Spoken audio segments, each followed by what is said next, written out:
Вы смотрите новости, в студии Надежда Саханская. Здравствуйте. В начале коротко о темах этого выпуска. Водителей предупредили об ухудшении метеоусловий на трассе Лена. Движение по автоземнику в Вилюйском и Жиганском улусах и вовсе приостановлено из-за погоды. Первый поток республиканской кадровой программы «Якутия. Земля героев» выходит на финишную прямую. Сегодня 24 участника и ветерана специальной военной операции готовятся к защите выпускных работ. Школы республики готовятся к приему в первые классы. С 1 апреля начнется прием документов от родителей.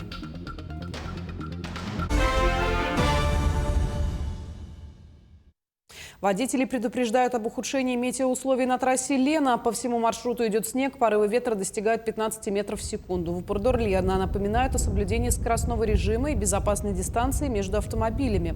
Обращаем внимание владельцев большегрузного транспорта на необходимость наличия запасов горючего и цепей противоскольжения при переходах через сложные участки трассы. При ЧП звоните по номерам, которые видите на экране. Движение по автоземнику в Вилюйском и Жиганском улусах приостановлено из-за погоды. Об этом сообщает Управление автомобильных дорог Якутии. На участке сезонной дороги от села Кирово до села Жиганск организовано круглосуточное дежурство ответственных сотрудников. Первый в Якутии пункт экстренной связи для водителей заработал на автоземнике Яна. На 529-м километре оборудование установлено в местности Чолбон, на одном из самых протяженных и безлюдных участков трассы, где сотовая связь отсутствует на сотни километров вокруг. Система представляет собой автономный узел спутниковой связи, адаптированный к экстремальным температурам севера. Теперь водители, попавшие в чрезвычайную ситуацию, могут оперативно вызвать спасателей или воспользоваться голосовой связью для координации действий. На страже безопасности якутян. На местности Усть-Хатын развернулись командно-штабные учения экстренных служб республики. Огнеборцы отрабатывали защиту населенных пунктов от природных пожаров. К тушению привлекли новую технику. Например, впервые применили вездеходы ТМ-140. Учения прошли успешно. Участники не только ликвидировали условный пожар, но и на практике подтвердили готовность личного состава к работе в реальных чрезвычайных ситуациях.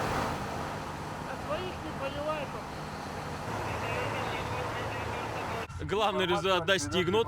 Оба пожара, оба очага пожара потушены. Один из тоже положительных моментов, дай бог, обошлось без травм уличного состава у всех привлекаемых к тушению пожара лиц. Ну и техника показала тоже свою работоспособность, потому что вы видели, была реальная подача воды на тушение пожара, а также реальные действия и, скажу, оперативные, слаженные действия, в том числе тех лиц, которые привлекались, казалось бы, только для опушки, обваловки, с лопатами и так далее. То есть все отработали слаженно, грамотно.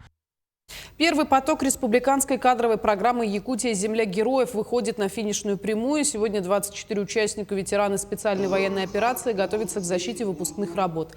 Их тематика разнообразна, от поиска заблудившихся в лесу людей до сохранения деревянного зодчества в родном Улусе. Перед защитой проекта курсанты прошли стажировки в ведомствах и министерствах, где познакомились с внутренней работой учреждения. Отмечу, что на протяжении всего периода обучения каждому курсанту был прикреплен наставник из числа госслужащих, а завершится программа уже 8 мая. Когда предложили вообще работать с участником СВО, было непонятно, да, как вообще это происходить. Но когда это действие уже началось, то коллеги оказались очень такими дружелюбными, интересными, и у них была тяга к познанию знаний именно. Они вот хотели работать, они уже нацелены, если вот студенты или если брать пример со студентами, именно у курсантов Якутия Земля героев, они более нацелены на успех, на результат. Порядка 116 тонн гуманитарного груза и 35 единиц техники доставлено в зону проведения СВО с начала года. Республиканский штаб «Вместе к победе» продолжает работу по обеспечению военнослужащих необходимым оборудованием и поэтапной отправке большегрузных машин.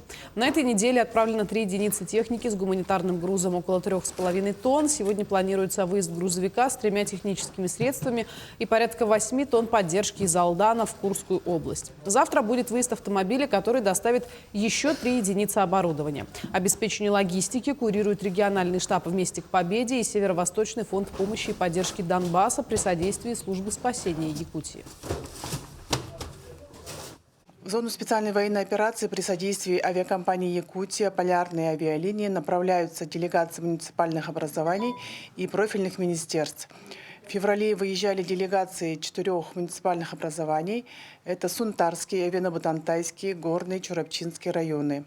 В данное время находятся представители Оленёкского района. Работа по дополнительной и всесторонней помощи военнослужащим продолжается силами всех жителей республики. Землю героев посетили ветераны специальной военной операции «Герои России». Вначале Радимир Максимов и Алексей Петров в селе Майгаз поздравили участников военно-патриотической игры «Зорница 2.0». Затем вместе с командирами команд подняли флаги России, провели разговор о важном с учениками образовательных учреждений Аласа-Мюрю. Ну а далее узнали о работе волонтеров цеха «Швейный патриот». С достоинством отметили качество шитья антидроновых одеял и плащей пончо. У нас в республике везде так встречают. Мы очень рады этому.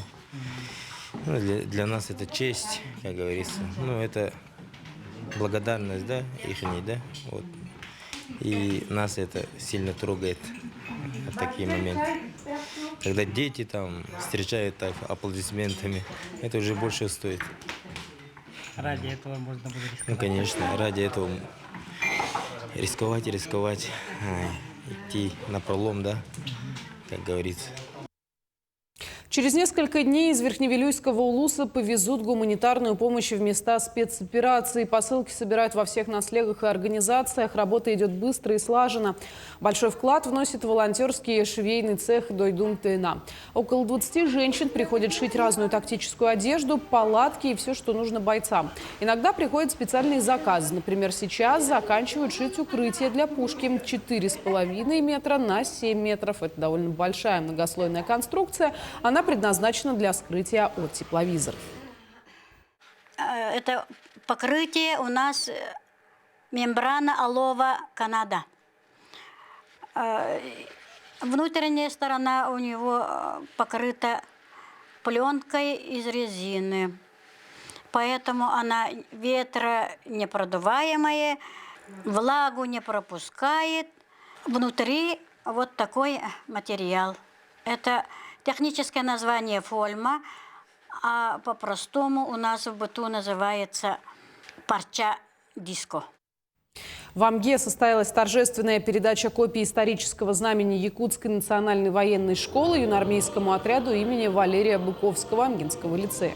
Переходящий символ вручили кадеты Батаринской СОЖ имени Героя Советского Союза Федора Попова Мегино-Кангаласского района. На передаче знамени рассказали про историю становления Национальной военной школы как первого учебного заведения по подготовке национальных командных кадров. Также ветеран Амгинского лицея Мария Захарова поделилась историей своего дедушки, курсанта этой военной школы Павла Прокопьева. Я рассказала о беспрецедентном подвиге курсантов этой школы в сверхдальнем лыжном переходе Якутск-Хабаровск, который они совершили в 1933 году.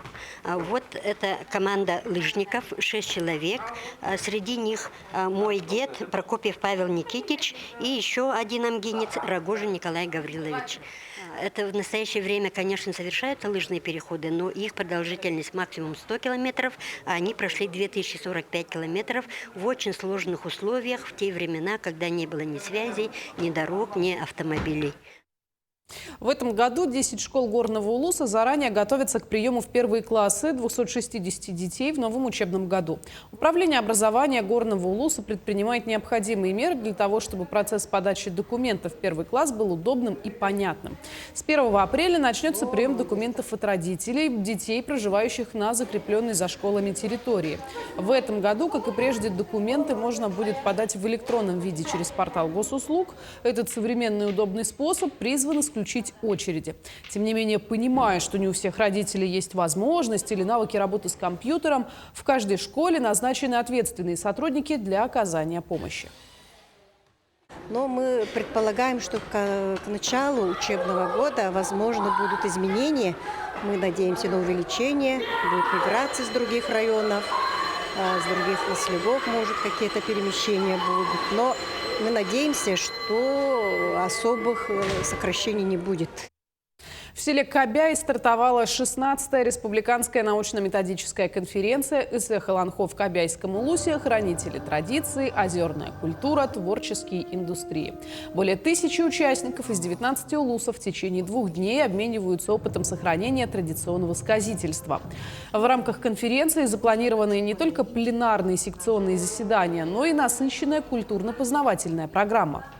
Делегаты смогут принять участие во встречах, познакомиться с окрестностями Кобяя и посетить краеведческий музей имени Степанова, а также принять участие в различных мастер-классах. По итогам конференции утвердят план 3-го десятилетия Аланхо. Хрупкую красоту лета сейчас можно увидеть в Якутском музее, где развернулась выставка «Аллегория лета». Экспозиция посвящена цветам и растениям, хорошо знакомой якутянам. Все работы выполнены из полимерной глины и созданы вручную художницей Марией Поповой. Подробности далее. Подснежники, колокольчики, иван-чай и лесные ягоды. С первого взгляда композиции трудно отличить от настоящих растений. Каждый лепесток и лист сформирован вручную из полимерной глины. Автор работ – художница Мария Попова. Керамическая флористика, а точнее техника работы с полимерной глиной, она занимается уже около 10 лет. Сначала было очень сложно, потому что это очень капризный материал. Сейчас, например, очень много видов их, и надо понимать, какой, с чем, что смешивать. Это не просто взять одну глину и из него слепить что-то, да? Там надо смешивать разные виды глин, чтобы получить, например, для больших цветов другую смесь, для мелких другая смесь. В общем, вот. Экспозиция стала первой персональной выставкой мастера и сразу привлекла внимание посетителей музея. Многие останавливаются у витрин, рассматривают цветы вблизи и пытаются определить, где заканчивается искусство и начинается сходство с природой.